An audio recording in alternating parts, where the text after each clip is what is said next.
Hi, my name is Anjelica A-J. I was an English major, but these days I'm an associate project manager for a national insurance chain. I actually do a lot of writing for my job, so let me share a little bit with you about the kinds of writing that I do. I write every day, and a lot of the writing that I do can be separated into two different categories. The first one is reporting, and the second one is project documentation. Reporting can look like a simple email to a stakeholder, one of my many bosses. I let them know how the project's doing. Sometimes I'm giving them good news, and sometimes I'm giving them bad news. The kind of things that I would tell them could be, is the project at risk? Is the project going to be completed on time and within budget? I can also let them know that I'm having issues with vendor management or contract management. A lot of the work that I do is letting other people know where they can help me.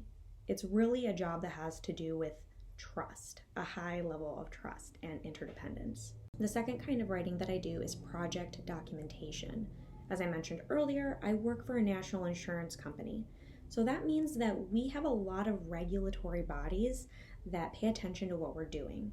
So a big part of my job is making sure that I have everything saved as far as who's working on the project, how much money are we spending, who is making a decision, do we have any risks, do we have any issues?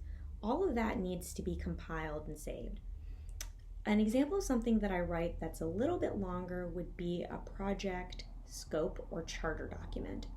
So I'm going to read to you from the table of contents in a scope charter document that I recently wrote. These documents can be anywhere from 6 or 7 pages to even 15. It's better to have a shorter scope or document, so it's going to be very concise language. So the document usually begins with an opportunity statement, and this is like your general thesis statement. It lets you know what the issue is and how you think you're going to solve it. After that, you might have an overview. From there, you're going to define your goals. What does the definition of success look like for this project? Is it related to a dollar amount that would be saved or earned? Or is it something like employee turnover? From there, you would write a requirements document, and that just lets you know what you need this project to accomplish. So an example of one of my requirements for my recent project is that people have to be able to submit feedback anonymously. From there, you write down what your approach is going to be.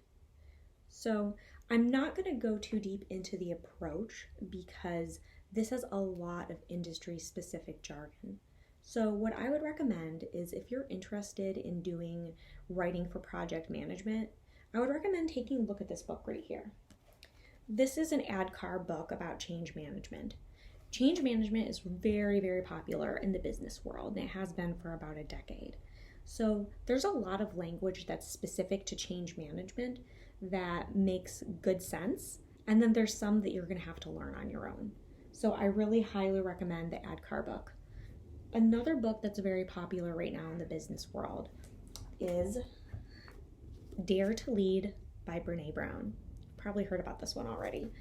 This one talks a lot about business acumen, and it has a lot of examples of how you can get yourself a seat at the table. So to summarize, most of the writing that I do is for internal eyes only. It goes up to my boss or my boss's boss or to other team members. The writing that I do communicates when projects are at risk or when they're doing well, and it provides a framework for the projects, lets us know what methodology we're going to use, what the problem is, and it even lets us know some history, how we think we've tried to solve it in the past.